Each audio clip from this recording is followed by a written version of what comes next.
say the game is getting old. Monday morning and your coffee's cold. Life is not what you want it to be. Hello, everybody, and welcome to A New Direction. My name is Jay Izzo, and I am extraordinarily excited to be with you. We have a very unique show today. This is going to be something that I try not ever to do, but we're going to do it anyway. So I had a guest scheduled today, and there was a scheduling conflict, and it didn't work out. I was totally excited about doing this guest room, so we're going to have to do him a later time. And because this happened in such a short period of time, I had to come up with something to do on today's show. And I thought, oh man, what am I going to do? Who can I call in 15 minutes? And I couldn't really call anybody in 15 minutes and ask them to do, you know, the 45-minute to an hour show. And so I thought, okay, I don't normally do this, but what I'm going to do today is I'm going to interview myself. And you go, what? Okay, so most of the public doesn't know this, but I have written 2 more books entitled The Social Media Playbook for Student Athletes and The Social Media Playbook for Coaches and Administrators. And so I'm going to talk about those books today because I know that many of you are parents and or grandparents, or you may even be a student athlete who listens to the show on the podcast. And I thought, well, you know, I am going to go ahead and talk about these 2 books and how they can help maybe your young student athlete or somebody that, you know, maybe you have a young lady or young man who's a student athlete, whether they be in college, high school, or whatever. And, you know, you want to give them some guidance in terms of how to handle social media. And so we're going to talk about those 2 books today because I'm very proud of them. First of all, these 2 books I'm very proud of. And so I'm going to interview me. And we're going to talk about social media and student athletes and social media and coaches. And we're going to bring that all together today. But before we do that, we're going to do what we do every single week. And that is, I want to check in with you on the 4 areas of your life, right? I believe that we're 4-part people, right? We're physical people, we are mental people, we're emotional people, and spiritual people. And I want to check in with you to see where you're at and then where you're going to go and how you're going to get there. All right, so let's talk about the physical. How are you doing today? On a scale of 1 to 10, 1 being you couldn't be any more miserable, 10, you can't be any better. Where are you at physically? Right? Is it a 3, 4, 5, 6, 7? What is it for you? All right. Now, understand that the goal in any one of these areas is not to get from, if you're a 3, to get to a 10. The goal should be, if I'm a 4, how do I get to a 4.5? All right. So let's talk about those things in the physical areas of your life that you need to deal with, right? Like, you know, maybe you need to lose some weight, right? I know that for many people that's an issue that they know they need to lose weight because, you know, putting on weight puts pressure on your joints, and, you know, some of us deal with pre-diabetes and things like that, and so we need to lose the weight because it helps. Sometimes it's just eating the right things, right? You know, staying away from things that you shouldn't have, you know, sugar, you know, white carbs, you know, like pasta and breads and things like that. You know, perhaps it is stopping drinking sodas. Maybe it's cutting back on drinking alcohol. It could be a number of things. And then it could be exercise, right? You know, by the way, one thing that I know, and I'm an avid gym rat. One thing I know is that exercise alone is never going to really help you lose weight. You always have to couple that with your diet all the time.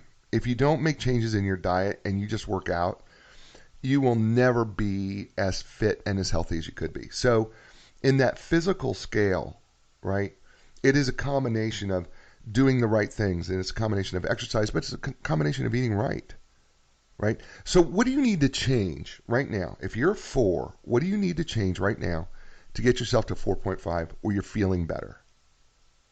Okay? Now, if you've got something that you got a plan that says I can get myself from a 4 to 5 if I just do this, right, being average, then what's keeping you from doing that? What's keeping you from being a 5 if you're a 4? Or if you're a 3 to a 4, right? And you know what I'll tell you, and I had this conversation with a friend of mine, and we were having dinner, and he was talking to me about losing weight. And I said to him, I said, you know what? Nothing ever changes until you're sick and tired of being sick and tired. I know it sounds funny, right? But it's really true. Nothing changes until you're sick and tired of being sick and tired. Because people will always threaten that, well, I'm going to do this. I'm going to go to the gym. I'm going to work out, or I'm going to go and I'm going to eat better. And they threaten it, but they never really follow through. And so nothing ever changes. And it's because you're just not sick and tired enough. But when you're sick and tired of being sick and tired, then you'll do something about it. I find that to be true. Some people, they have to dangle a carrot in front of themselves in order to make those change. And I think that can work for some people, but I think for most of us, it really comes down to something dramatic happens in your life, and then all of a sudden you make that change. I want you to avoid that. And I want you to go ahead and start making that change physically. So what do you need to do to get yourself just from wherever that is on a scale of 1 to 10, wherever that is, what does it do to get you to the next number? Not to the 10, but to the very next number. All right, let's talk about mentally. And what do I mean mentally? Well, our mind is a terrible thing to waste. I know, right? But our mind, mentally, we are made up of two parts, right? Where the right side of our brain is the creative side, the left side of our brain is the logical side, and we need to constantly be exercising our brain, just like we need to exercise our body. So, what we fill it with is so important. And then what we do to exercise it is so important. So on a scale of 1 to 10, mentally, meaning, what are you putting into it? What are you reading? What are you listening to?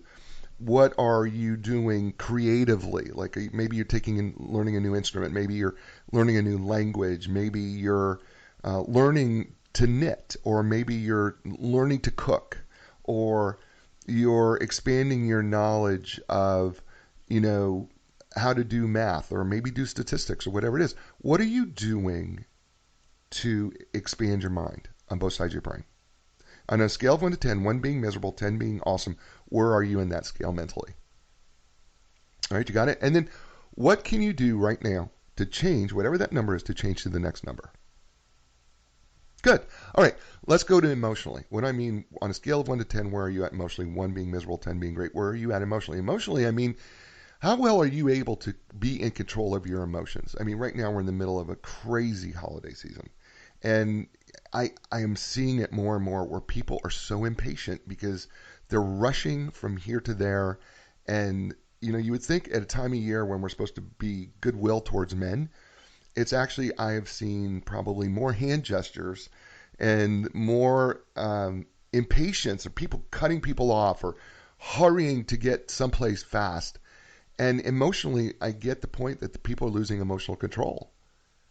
They are having a hard time emotionally with this. And I understand that for many people, and maybe for some of you who are watching and listening, the holiday season is hard for some of you. And so it makes your emotions do some crazy things. What I'm asking you to do is I'm asking you to be in control of your emotions. And that requires intention, by the way. You do not have to feel what you think you feel. Whatever you're feeling right now, you actually have a choice to change it. I'm not saying it's easy, but you do have a choice to change it. So what are you going to do to be better control of your emotions? And not only just, when we talk about emotions, it's not just being in control of your emotions, it's also how well are you able to relate to the emotions of others? Do you really care? I mean, some of you are in business and some of you are in sales. And so what happens is sometimes you forget to really emotionally relate with your customer, or emotionally relate with your future customer. Marketing is all about emotional relating. The better able that you're able to relate to others emotionally, the better able you are to do your job, whatever that job is, whether that's relating with the people that you work with, relating with your boss, relating with the manager, relating with the other customers, whatever that may be. Your emotional intelligence, your emotional quotient is so important in order to enhance the lives of others. All right, so you got the emotional part? All right. Finally, spiritually. On a scale of 1 to 10, 1 being miserable, 10 being great, where are you at spiritually? And I get this all the time about, I don't believe in spiritual things. You do. We all do. Everybody believes in something spiritual. You just don't think of it in that way. And the first thing that everybody jumps to is, God is the first thing that people will jump to. And that's great. I mean, if that's what you do, good for you. And if you're doing that, I know other people though will, relate to nature in some way, or, they relate to karma or whatever it may be, right? They relate to something outside of themselves, but it's spiritual in the sense that there are things that we can't explain with science. There are things that we can't explain in this world in any other way but to say that it's a spiritual thing. And if somebody said, well, give me an example. Okay, well, I'll give you a really great example. It is hard, for example, to explain love for another human being scientifically. It really is. It really is hard to explain, and it's not a feeling. Okay? That's emotional. There's something inside you that is just that you can't explain, you don't understand it, that draws you to certain people. And it's not pheromones, there's nothing scientific, it's just something inside you that that you're just drawn to that person. It's spiritual. Okay? So the other piece of it is that you could be in the midst of incredible circumstances and be centered and have a sense of peace and joy. And that's spiritual as well. And so wherever you're at in that whole realm of what you believe spiritually, right? And if it is God, how is that relationship going, right? It's important to you, and I get it. But how is that working out for you, right? Because I find that people who are the most spiritual are the most centered. They're well grounded. They also seem to have a calmness and a peace about them. And that's not emotional. It's just that in the midst of all circumstances, they're able to keep it together. So where are you in the physical, the mental, emotional? You got those numbers? And think in terms of this. Those numbers are like the 4 legs of a table that you eat off of. And so if you're all 5s, okay, your table's level, but it's only halfway up to where it should be. Okay? If you're all 9s, well, that means your table's level, but it's almost at the right height. But let's say you're a 3, 9, 4, 6. Well, now your table's all twisted. You try keeping a plate and try eating off a table that's twisted like that. It's very difficult to do. So what we want to do is we want to get balance. And we also want to be able to also raise ourselves in all 4 of those spiritual areas. Does that make sense? Okay, good. So it's about just getting better, right? Because that's what we do here on A New Direction, is we get better. So today, let me tell you what today is going to be. So today, I'm going to talk about, again, for folks who are joining me, and I thank Nato and Muriel for joining me today. So let me, and everybody else who's out there listening. So I had a guest scheduled today, and there was a scheduling conflict. And that occasionally, this first time this has happened, by the way, but it occasionally does happen where that type of thing happens at the very last minute and you just don't know. So I'm doing something that I don't normally do, and something I don't ever want to do again. And that is, I have 2 new books on the market, and one is the Social Media Playbook for Student Athletes, and the other is the Social Media Playbook for Coaches and Administrators. That is available on Amazon, both in paperback and in Kindle version. And also, by the way, you can order it at your bookstore as well. So if you want to get it at your local bookstore, you can absolutely order that. And they're not expensive. They're under $10, so like $9.99 or something like that. So and the Kindle version's even less, I believe. So these books are available. And the reason I wrote these books, the Social Media Playbook for Student Athletes and the Social Media Playbook for Coaches and Administrators, is because I really felt that there's just such a need to help young people and coaches and administrators understand this world of social media. There is such a tendency to blame social media for everything. And, social media, as I've written about, is neither good or bad. It's not a bad thing. It's not a good thing. It's just a thing. And it's like anything else in our life. It's a tool that can be used. And it can be a great tool, right? I mean, Pick a tool in a toolbox. I don't care what it is. A hammer? Let's take a hammer. A hammer is not good or bad by itself. Now, if you hammer a nail and it holds things together, it's a good thing. If I hit you on the head with it, it's a bad thing. And that's what social media is. And so what I wanted student athletes and coaches and administrators to understand was that, first of all, that social media was not the problem. The problem has always been, when it comes to social media, that it's the people who use it, not the platform itself. And we're going to talk more about that today. So that's what we're going to talk about in the show. But before I do that, I need to absolutely let you know that today's show is sponsored by Enlign Business Brokers and Advisors. And it's enlign.com, www.enlign.com. If you are a business owner, or maybe you want to buy a business. But if you're a business owner, at some point you're going to need the services of an experienced business broker, right? So selling your business is a huge decision, and so why not make sure that you have the ideal deal team? And that starts with Enlign Business Brokers and Advisors. I am telling you, Jeff Snell and his people are incredible. They offer amazing service. They get the job done. They're going to get you the best possible deal out there for your business. And they'll help you find the right business at the same time, too, if you're looking for that. If you want to learn more, and I think you should, just go to www.enlign.com. That's www.enlign.com. And when you go there, will you tell them that you heard them on A New Direction with Jay Izzo, and tell them that? That would be awesome. So we're talking about student athletes, and we're talking about coaches and administrators and social media and how that interacts, because I have 2 new books out called The Social Media Playbook for Student Athletes and The Social Media Playbook for Coaches and Administrators. And this is a little bit of departure from what I planned to do today, because I had a guest who had a scheduling conflict. But I know that everybody who's listening to my show knows somebody. You're either a parent, grandparent, or you are a student athlete, or you're a friend of somebody who's a student athlete. And the dangers, but also the good side of social media when it comes to student athletes.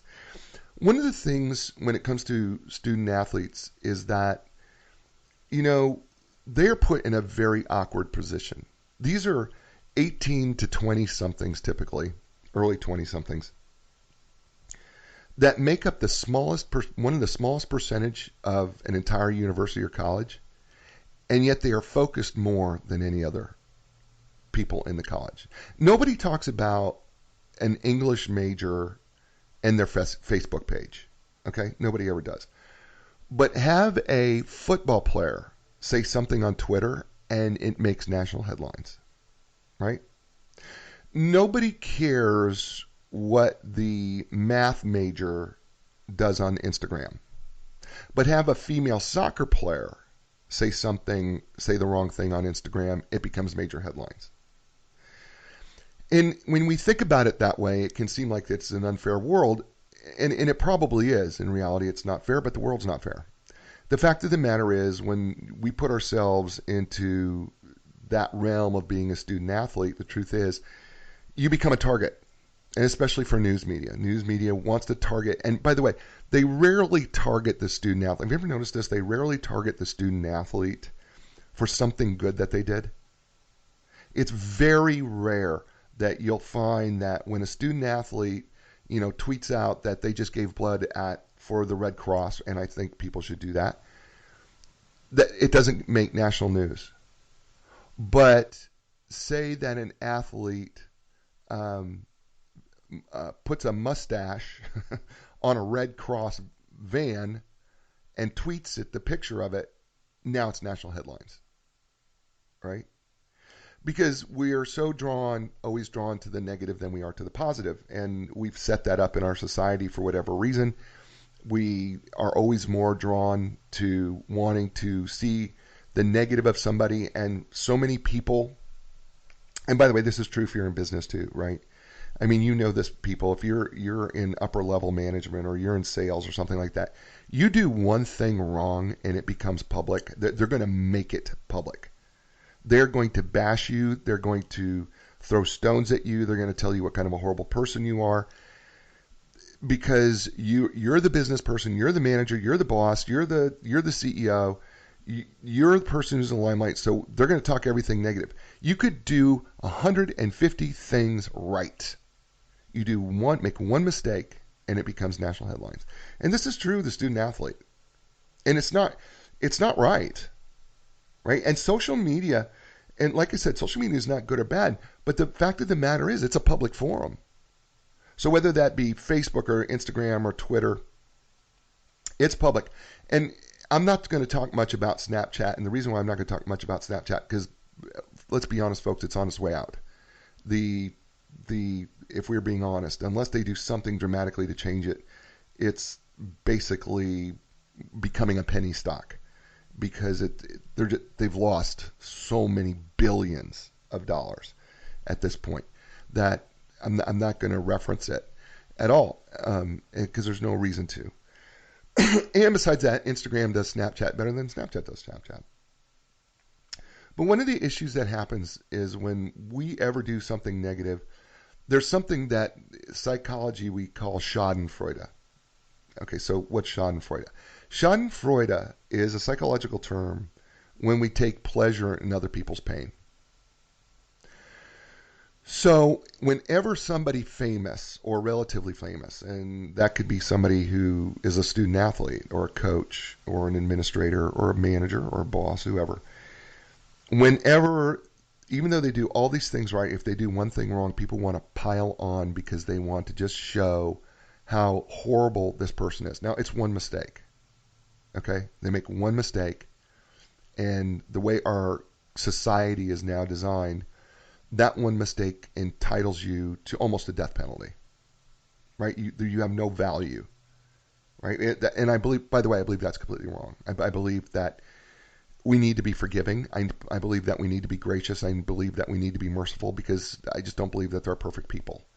And I think all these people who throw stones at those people who make one mistake, I think if we were able to investigate their private lives, we'd find out that they were not as pure and as holy as they want to believe that they are. And so I think there's a lesson in that for us here as well. Not just that, yes, they shouldn't have said what they said on social media, but I think there's a lesson for us also to say, we need to be careful how we throw our stones, right? Because what's the old adage, people who throw stones live in glass houses, right?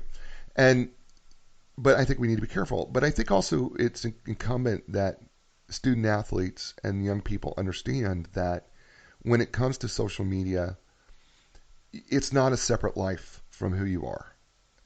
And so often, even when I taught college, and even when I have been on the road teaching social media to businesses and things like that, or I've consulted companies about social media, one of the things that I have commonly said is that everything that you say on social media is you. You may not see it that way, but that's the point. The point is the way we see it is the way we evaluate you. So when you're on social media, whatever you say, whatever your political opinion is, that you decide to share, whether that's really what you believe or not, that's what we believe about you. And so it becomes really, really important that you manage, especially on social media, that you manage the perceptions of others. And you could say, well, I don't really care.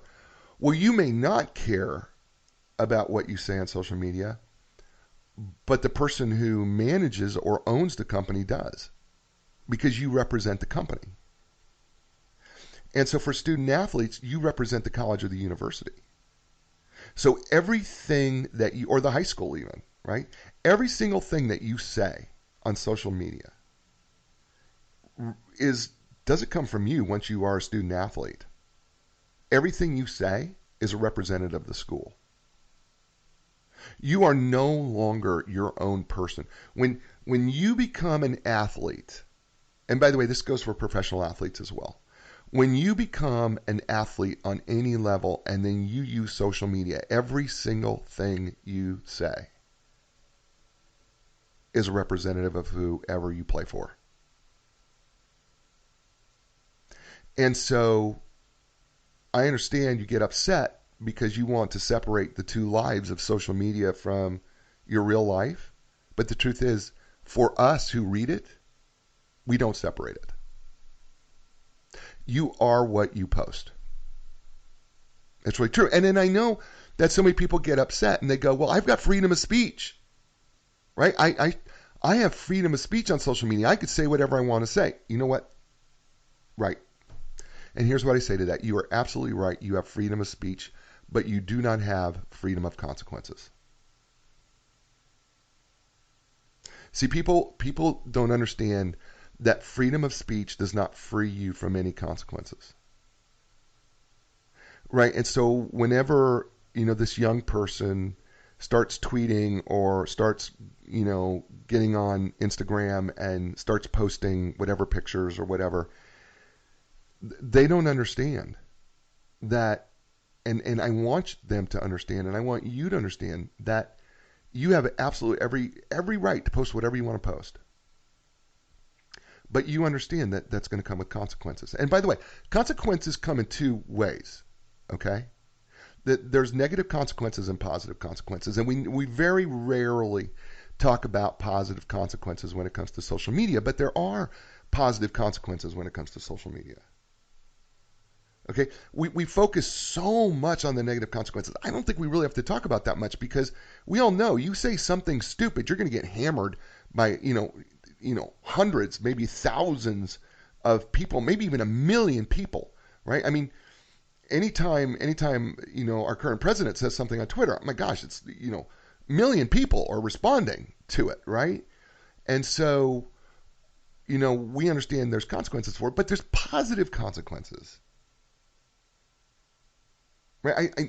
I keep thinking about that there have been so many athletes and there's so many folks who do so many positive things on social media. And so many CEOs who do positive things, philanthropic things, it almost didn't come out. But they do all these things that are good. They may not get the millions of responses, but they get maybe thousands. Because they're doing the right thing. They're helping other people. They're helping other people grow. They're helping other people be better. I can't emphasize enough that consequences come in two types, positive and negative. Right? And every time we say the word consequence, we immediately go to the negative. And folks, we need positive consequences, which means that to get positive consequences, you got to do positive things on social media.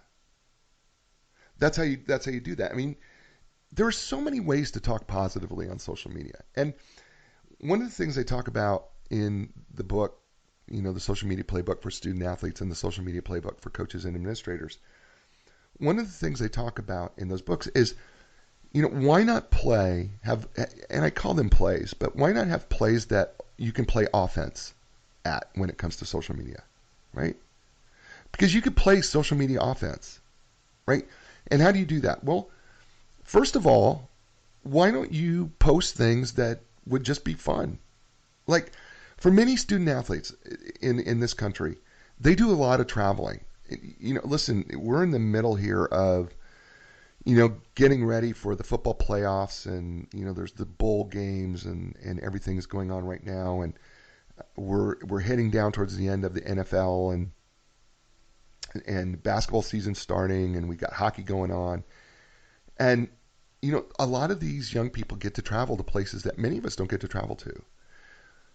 It would be great if they would take posts of their travels. I mean, that's playing offense, right? Because getting people to see, what a great opportunity you have had to not just go someplace and play your sport, which is awesome, but to go and experience a new place. To experience a city that you may never have seen as a result of your skill and your ability. That's playing offense. I have been so fortunate that I have traveled with NCAA teams, Division I teams, and I played some college football and as well in smaller college venue.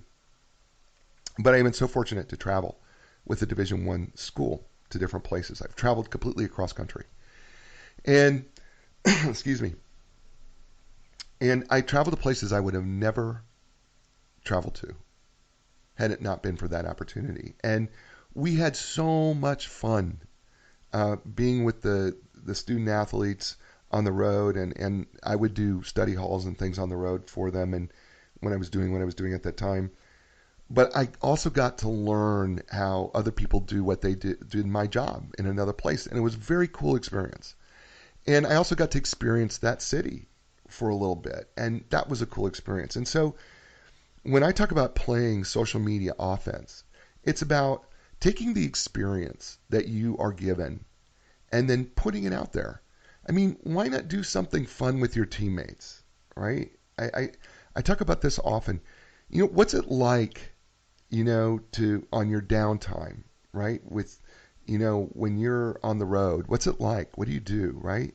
Maybe you have a team meal together. Take a picture of the team meal, right? Maybe it's that you actually, like we did study halls. So, get a picture of all you, you're studying, right? Because you still have exams and things that these young people still have exams and things that they have to do. So why not take pictures of those things, right? That's playing offense in social media. Because the last thing we want to do is we want to play defense in social media. And what do I mean by playing, defensive social media? Well, from time to time, people will do stupid. I have no other way of saying that. But sometimes people will do stupid when it comes to social media. And so often when people do stupid on social media, they will say something and put something out that they should have never done. And they let it linger out there. And instead of deleting it right away, it stays out there until all of a sudden this barrage of negativity comes on them for what they posted on social media. And so then what happens is now you have to play defense. So how do you play defense on social media? Well, the first thing I always tell people is that when you do something stupid on social media and you're being tagged for it, first thing, rule one, never say your account got hacked. Ever, ever, ever say that. Even if it's true, don't say it. Because first of all, it's never true. It's hardly, the percentages are so low. We don't believe you anyway. Okay? We never believe somebody who says, oh, my Twitter account got hacked and that wasn't me. Liar. That's what we say. Liar. You're lying to us. That's the first statement whenever we hear a student athlete ever say to us that you, or whenever I get a CEO or a salesperson who's posted something they should have never posted on social media, say, well, my account was hacked and that wasn't me. Our first statement is, you are the biggest liar in the world. And you go, but it's true, but it's true. No, come on. It's not.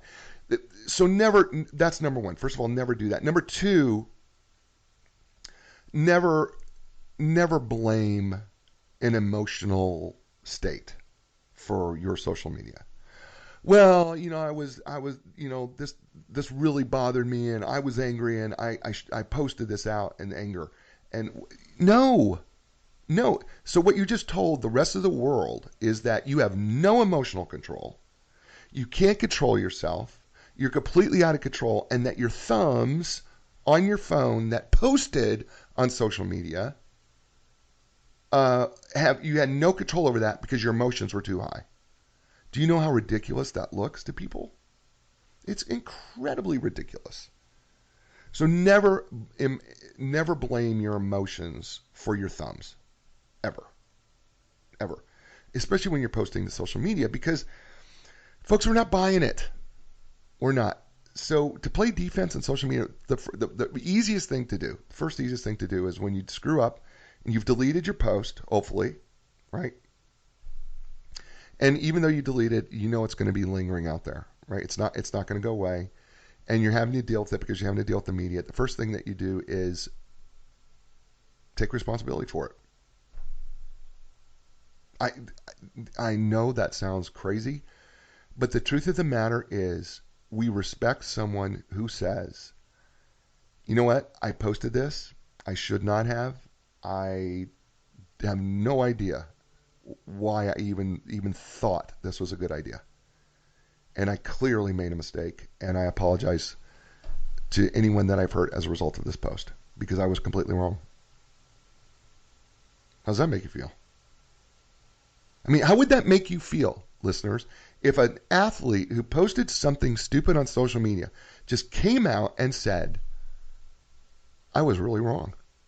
I should have never posted that. I can't explain why I did it. I just know it was the wrong thing. I recognize that it was hurting people, and it was wrong. Man, we'd all go, whoa, I can respect that, right?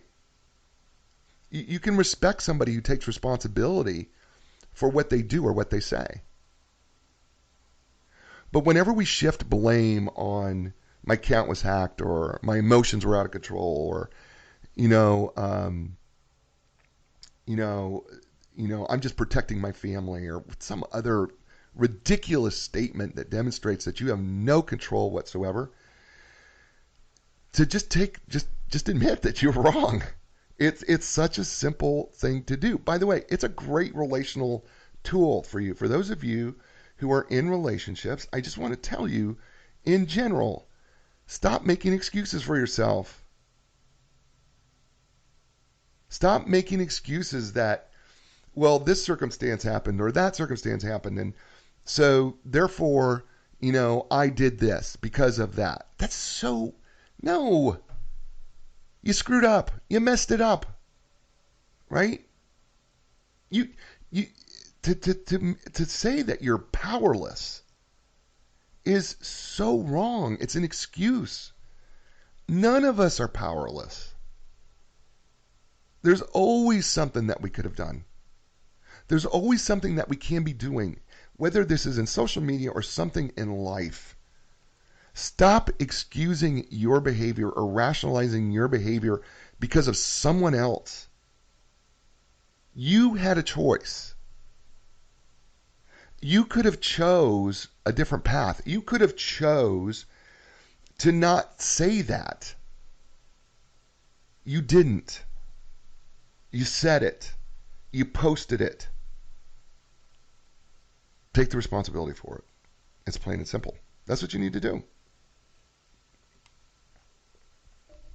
Today's show, thanks for letting me have a drink of water, by the way. Did you hear my voice was starting to crack there? Today's show is brought to us by Enlign Business Brokers and Advisors. Enlign Business Brokers and Advisors have literally helped thousands of clients in the sale and purchase of businesses. When it's time to sell your business, contact the professionals at Enlign Business Brokers and Advisors. You can learn so much more online by going to enlign.com. That's www.enlign.com. And they are bringing you today's new direction, and they are actually sponsoring my books today too. The Social Media Playbook for Student Athletes and the Social Media Playbook for Coaches and Administrators. That is available currently on Amazon. You can get them both in Kindle and paperback. The books are, by the way, I love the covers. The covers are beautiful, and I need to thank GKS for doing the covers of the books. The books are beautiful, and so if you have somebody who you know that is a student athlete or somebody who's a coach and administrator, and they all have to deal with social media, I hate blowing my own horn, but would you just recommend the book, Social Media Playbook for Student Athletes, and it would be, if you're thinking about what do I get a gift of a coach, well, why don't you give them a gift of these two books? They're $9.99 each, and I think the Kindle versions are like $5.99 or something like that. They're terribly inexpensive. I literally did them this way. I kept the prices under $10 for a reason, and that was because I really wanted to help as many people as I could. And they're not terribly long reads.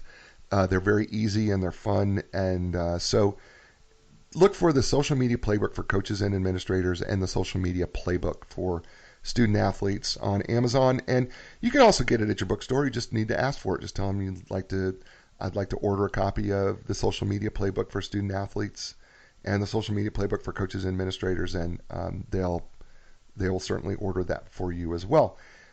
We're talking about social media and student athletes and coaches, and even for those of you who are in business, we're talking about how do we protect ourselves from doing stupid on social media.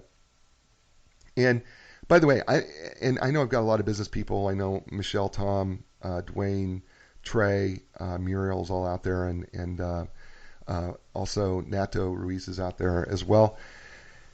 One of the things I want to tell you folks is that, regardless of what your position is in life, social media, first of all, it's not a good thing or a bad thing, but what you post determines that.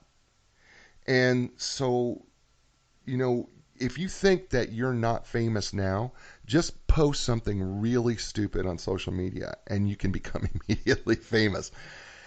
And it's sad that that's really the truth, because you could be posting so many great things for good causes. I know so many people are so involved with so many charities, and they're posting all that stuff about charities and good things, and even things that are neat and cool. Like we just recently had one of the earliest snowstorms I remember here, and it dropped, I think, about 9 inches in our backyard, and it's quickly melting away. But people taking pictures of it because it's beautiful and it's rare, and we don't get a lot of snow here in North Carolina.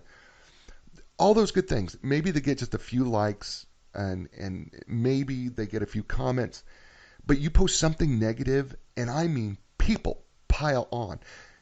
It's just incredible how our society has gravitated towards all this negativity. And sometimes people, I feel like, are so desperate for attention that they will utilize social media to try to get attention in their lives. Some of us do it. I do it because it's part of my natural routine, and I do enjoy the attention. I'm going to not lie. I'm going to tell you I do enjoy the attention. I love it when people like my stuff. I love it when people share my stuff. I love it when people comment on anything that I post. I'm be the first one to admit that I do like it. It's not the reason I do it. I do it for a variety of other reasons, because first of all, I study it and I enjoy it, and I enjoy connecting with people, and I enjoy being part of the conversation, and I love the interaction. I really do, which is why I don't like Twitter as much. The reason I don't like Twitter is because there's just not as much interaction. So I prefer Facebook and Instagram and even LinkedIn. LinkedIn has more interaction for me than Twitter. So I prefer those three platforms over any of the others: Facebook, Instagram, and LinkedIn. And so, being cautious of what you're putting out there is important. And I always tell people too, be very careful. If you're a student athlete, you're a coach, be very careful of your political views. Okay? Remember, folks, I'm going to say this again because I said it earlier. Remember, everything you post represents who you work for.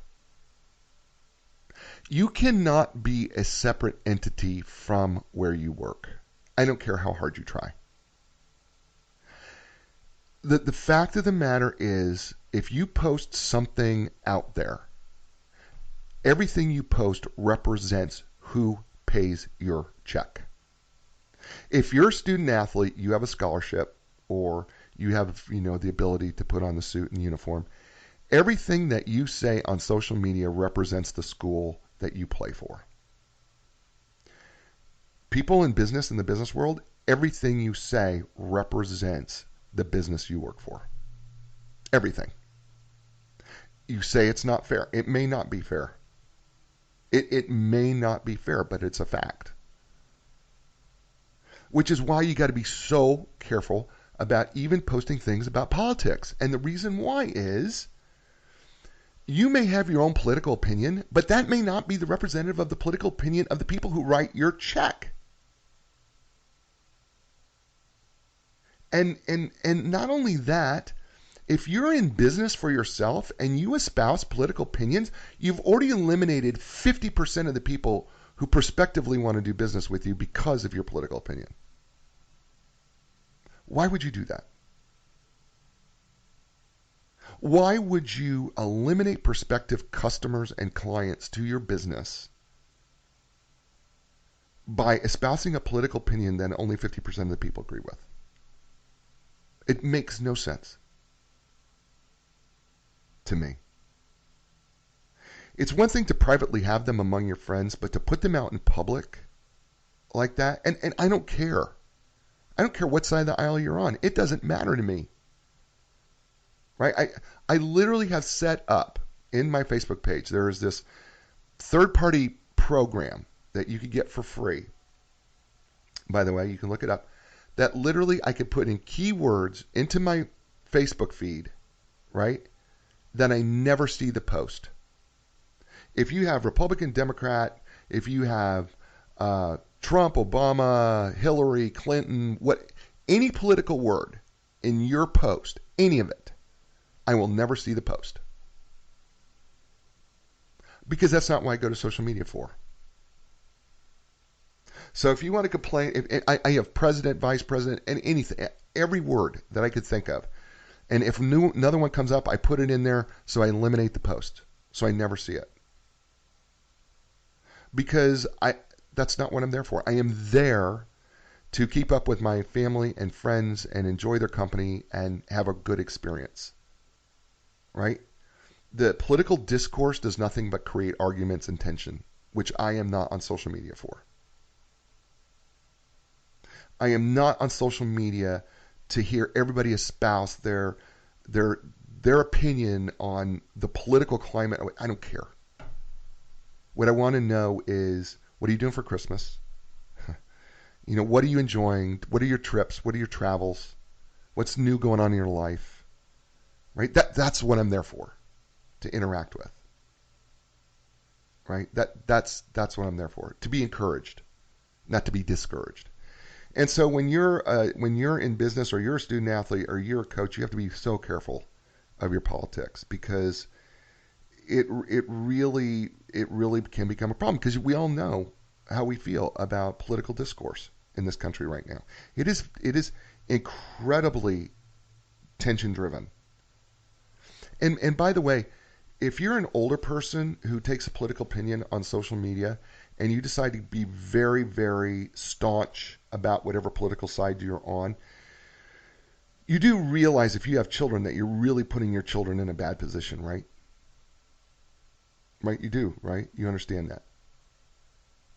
That you've put your children in a position where they got to go to school, and whether you want to buy into this or not, chances are some teacher who disagrees with you, while they will never outwardly say it, they may be giving your child a harder time in school, and you can't do anything about it. They may be grading them harder than they grade the other students, just because of psychological reactance to your post. You say, "Oh, that would never happen." Trust me, it happens. I've seen it happen in sports, by the way, where people hate a coach and want the coach to be gone in college so bad that literally the coach had to pull his kids out of school because the other kids were saying so many horrible things about their father at school. It's true. So if you think that you say whatever you want to say on social media because you feel like you have free speech, you do not have freedom of consequences. Maybe the consequences won't happen to you, but you may be putting your family in consequences that you never even thought about. And I say this to anybody who's in business. I say this to anybody who, I don't care what you do, sales, I don't care what you do, right? Somebody that you don't know is reading something that you posted, and it's affecting them in one way or another. Every time. You cannot walk away from a post and think that you're unaffected. You can't. You cannot just put something out there and expect that people are not going to be affected by it. They are. This is the reason why I tell people, you know what? Play offense Write good things. Write things to encourage people. Write things to uplift people. Use your status in life to make the lives better of other people. I think that's why we're on this planet. The last time I checked. Is that it really wasn't all about us. That the fact of the matter is that it was about us helping other people. Right? That's what makes lives more fulfilled. And now that social media is such a part of our everyday lives, well then let's use the tool for good and enhance the lives of other people. Let's give them some good. Let's give them some encouragement. Let's show them that there is a life that that they can attain to. We don't think about the word encourage meaning this, but it literally means to give courage to someone else to do something better than what they're at right now. That's what encouragement is, to give a person enough courage to do something great. And we can do that. And some of us are in positions that we could do this so much better from where we're at now. And student athlete, coach, you're in a position to encourage people because people look at you. Business person, or CEO, if you're the CEO of a company, people are looking to you. They are looking to you because everything that you say, they're thinking about, they're listening to. And you person who thinks that, all I do is sell stuff. Folks, I don't care if you're pushing a mop and cleaning a toilet. Somebody is paying attention. I read recently that there was a lady who worked, this hasn't happened all that recently ago, but there was a lady who worked as one of the workers who were giving kids school lunches. Right? Nameless person, just would give kids school lunches. Right? I mean, she was the person who would set up the tray, she would just put food on the tray and the plates for the kids at school. And evidently she gave a free lunch to a person who didn't have any money. And there was some issue with that, I guess, on some level. But I thought that she posted that, evidently, and there were some other issues going on. And you think, well, who pays attention to the lady who puts lunches together for students at school? Well, people did. She made the newspaper. So don't think that your position is too low, that nobody's paying attention to what you're posting and what you're doing. Because that's not true.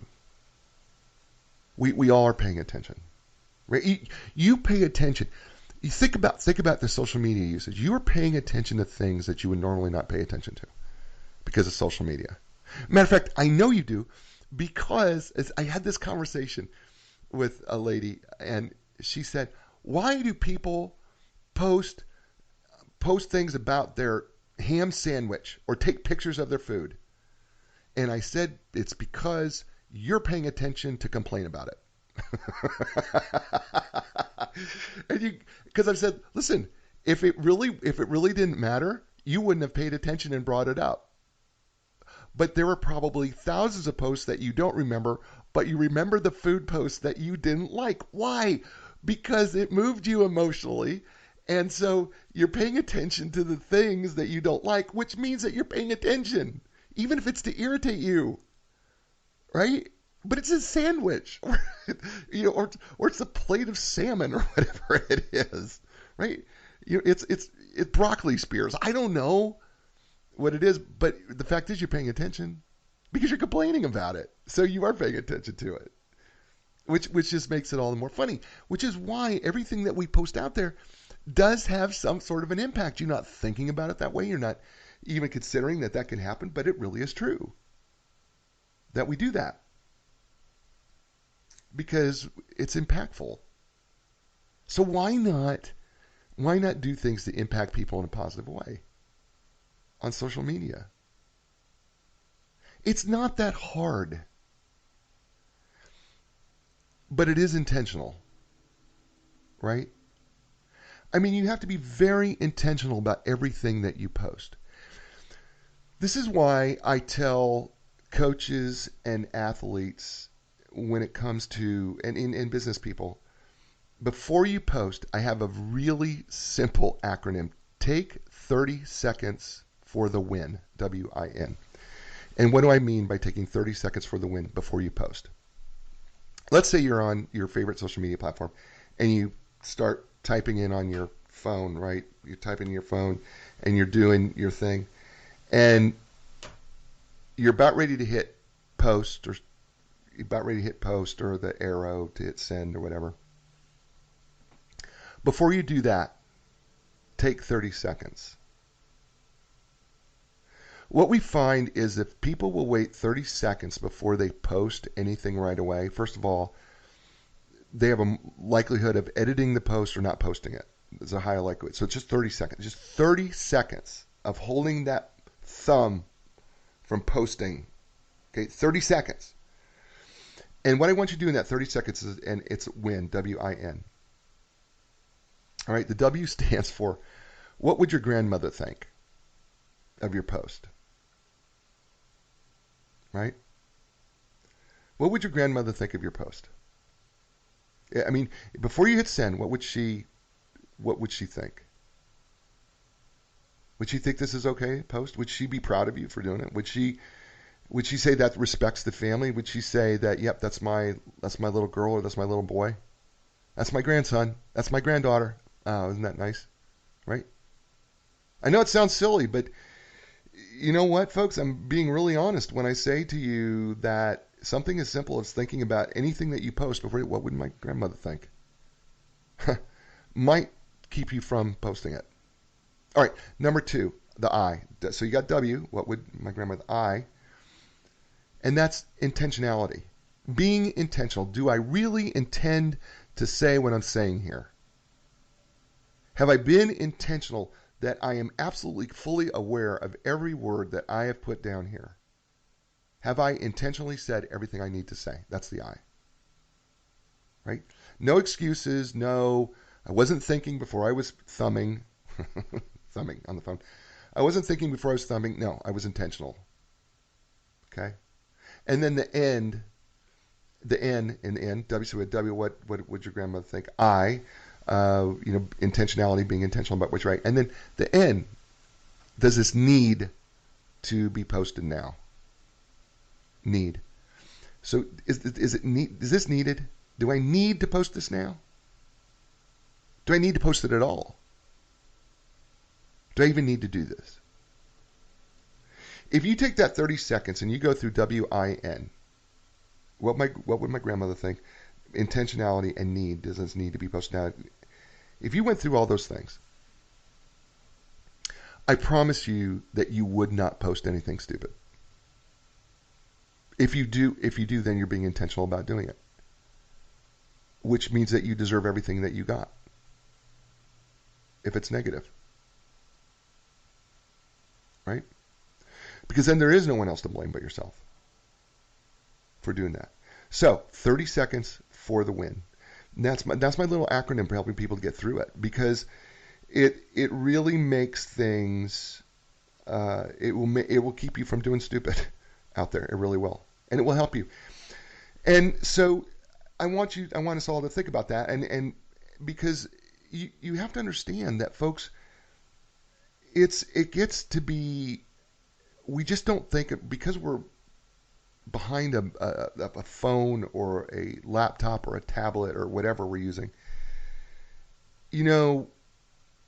We can be very, very uninhibited, and so what happens is our inhibitions are lessened, and so we have to be very careful about our inhibition effect, where our inhibitions get dropped because we're behind a phone or a screen or something like that, because it's very real. It's a very real psychological phenomena that I talk about in the book, by the way.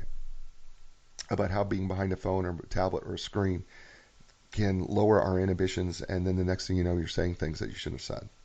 To do that, I got to do this though before we can go any further. Hey, listen, I want to tell you that today's sponsor is Nline Business Advisors and Brokers. Nline represents profitable privately held companies with gross annual revenues in excess of $1 million. Nline delivers the highest market value in the shortest amount of time with complete confidentiality. So one of the things I've been told by Jeff Snell, who owns Nline Business Brokers, is that one of the biggest issues that business people have is they want to keep things confidential. I am telling you that is a big deal to him as well. He keeps everything extraordinarily confidential, and it's his top priority is your confidentiality. And because a lot of people don't want people to know that their business is for sale, and he's amazing. Check out the folks at nline.com. That's www.nline, that's ENLIGN.com. And Jeff and his brokers and advisors will help you for sure. And we're talking around my book, the two books that I have out, and we're going to wrap it up here a little bit. But we're talking about the two books that I have out, the Social Media Playbook for Student Athletes and the Social Media Playbook for Coaches and Administrators. And the reason why we're doing this today is because there was a scheduling conflict with the guest that I was supposed to have today. They couldn't make it, so I am talking about the two books that are on Amazon. Again, it is the Social Media Playbook for Student Athletes and the Social Media Playbook for Coaches and Administrators. They're in paperback. Both of them are $9.99 each, and you can get a Kindle version for $5.99. They're quick reads. They are meant to help these young people and also help coaches and administrators understand how to deal with social media. And we've been talking about both that and actually people in business and dealing with social media. And I haven't talked much about the coaches end of this in the book, but here's the thing that I want to say to coaches. If I have anybody who's a coach and listening and is trying to deal with this issue of social media at some level, let me say this to you, coaches. So hear me, coaches and administrators, and especially administrators, because you people, I don't want to be mean, but sometimes you people just won't listen because your mind is already made up. Okay? I have been around enough college administrators to know when their mind's made up and they have an argument for everything, and their way is the only way and the right way, and so many of them are trying to protect their jobs and because they don't want things to get out of control. So what I find is coaches and administrators operate from a don't model, meaning that their answer to everything is don't do this, right? So a lot of coaches and administrators will tell their student athletes don't. It is I want you to listen to me really, very carefully, coaches and administrators. That is a very bad way to coach students' social media.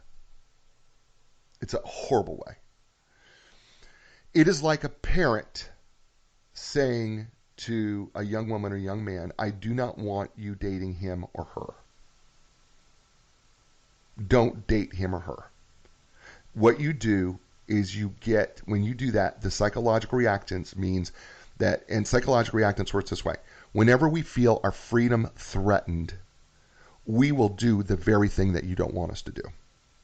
So whenever you say, don't do this, right? Don't post on social media. Let me tell you what I'm going to do. I'm going to make up a fake account and I'm going to post and see if you can catch me. Because they do that. You have no idea how many student athletes right now, coach and administrator, have set up a Gmail account that is not attached to their name because they made up a fake name or some other email account, and they've created a profile that you have no idea exists and are posting all sorts of things from it until it gets picked up by some news media outlet. And then they ask you, how come you didn't know? Right? What you should have known. Well, part of the reason why this happens from time to time is because we're not coaching social media like you coach your sport. You would never tell an athlete who is in the middle of an athletic performance, you would never coach them by just saying, don't do that. Don't run like that. Don't block like that. Don't swing like that. You would never coach, and that's it. Just leave it there. Don't swing like that, and then walk away. No, what you would do is you would say, don't do this, but do this instead. There is no such thing as effective coaching by just saying don't. No one coaches by simply saying do not do. No, we coach, we go, do not do, but instead do this.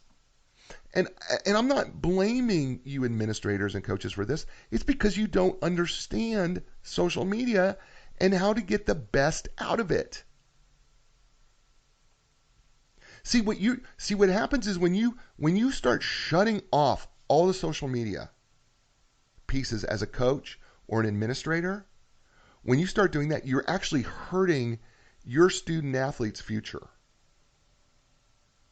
Do you realize that? Do you realize that there are some reports that say that somewhere between 68 and 72% of companies are hiring directly through social media? JobVite, I think, has a report that I think their last report was like 68% of companies hired directly through social media. The resume's dead, folks. The people who are out there promoting that somehow that a resume is going to get you a career is wrong. You fill out your LinkedIn profile. You will have more opportunities by having a complete LinkedIn profile than you ever get submitting thousands of resumes. I'm just telling you that. Did you know that there is a student portal specifically designed for students on LinkedIn to get paid internships and their first paid career job that's devoted specifically for students? Nobody knows about it. Yeah, it's called students.linkedin.com. You didn't know, did you? Your young person can find their first job and not have to compete with the whole rest of the world, and except the people in their own age group. Their first job, they can get paid internships through the student portal at LinkedIn. Yeah, nobody's teaching that. Why aren't you teaching that, coaches and administrators? I mean, because let's be honest, 99% of your student athletes are not going to be playing a professional sport. They're going to need a career after college. Why not help them get a career that they're actually going to have to be in? Right?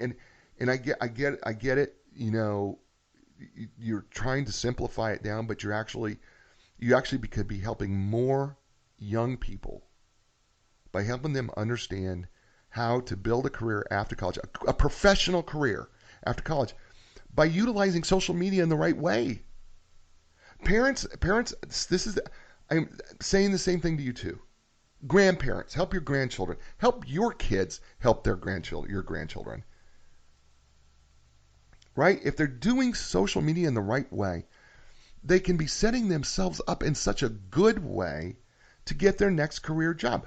Folks, and for those of you who are in career transition right now, who are watching, listening to the show, whatever, folks, I hope that you have got a complete LinkedIn profile that is full and looks good and represents you well, and because I'm telling you that people are scanning, they're using these scanners to find keywords for jobs and things, and they're pulling candidates right off of LinkedIn, some off of Facebook directly. Right? All because of what you do in social media.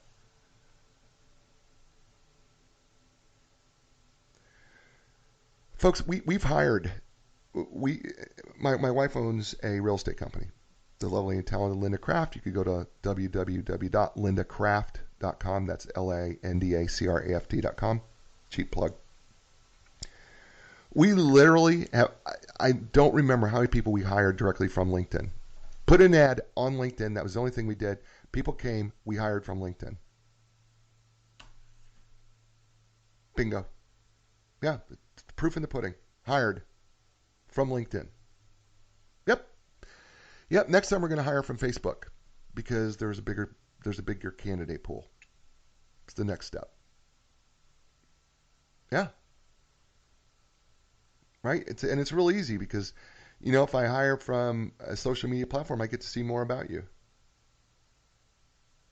Right? Which is why if you're a coach or administrator, or a parent, you should be teaching your kids the right things to do on these social media platforms so that they can prepare themselves for their career. So that if you're ready to do a career jump or a career change or whatever you're doing, that you're able to do that. And we're not doing that, and I, maybe this is the reason I'm here, is to encourage people to understand how to use this platform in such a way to help other people and help them grow. Maybe that's part of my calling. I don't know. But I do know that it's a big deal to me because I know that we could use these social media platforms in such a better way than we're currently using them. And people are gathering so much information from them that if you set up your profiles in the right way and you're doing the right thing and you're encouraging the right people and you're setting yourself up, people are going to hire you because of what you do on social media. So I think if I were to give you a new direction when it comes to social media and everything, first of all, I want to thank you for indulging me today. We didn't have our scheduled guest. We had a scheduling conflict, so we're talking about my two new books, The Social Media Playbook for Student Athletes and The Social Media Playbook for Coaches and Administrators, currently available on Amazon, and I'll post a link in the show as well. And but you can buy those books. By the way, if you want to, you can even order them through your local bookstore if you want to order them that way, and do that as well. But if I'm to give you a new direction in social media, it is this. First of all, social media is neither good nor bad. It is a tool that we have the power to guide any way we want to. And everything you post is powerful. Everything is powerful. Even though you think that nobody's paying attention, I promise you people are paying attention to everything you write. And yes, you have freedom of speech, but you need to fully understand that you do not have freedom of consequences. And consequences come in two types, positive and negative. And we are always more drawn to the negative side. So it's incumbent on us to be intentional and to be as positive as we can, to encourage as many people as we can, to give them the courage to do something they thought they would never do. And that's the show. Ladies and gentlemen, thanks for staying with me and hanging out. I want to thank again Inline Business Brokers and Advisors for being a sponsor of the show. They're such awesome people. Do me a favor, would you please go to www.enlign.com. That's enlign.com. And would you just let them know that you heard the show on A New Direction with Jay Izzo and that you appreciate them sponsoring the show. And we would be really, really grateful to do that. Check out the books on Amazon. And ladies and gentlemen, as I always say, we will see you next week. We will have another guest next week, I promise. I think we're going to be doing something in a top 10 list fashion next week somewhere, and I think that'll be a lot of fun. So it's going to be our pre-Christmas show. And so we're looking forward to it. I look forward to seeing you. Listen, everybody, be inspired, because when you're inspired, you can inspire someone else. And when you're inspiring someone else, they can do amazing things, and that can make this world just such a greater place. I will talk to you soon. Ciao, everybody. And the answers don't make sense. Got to keep your hope alive. You got to know you can survive. This is your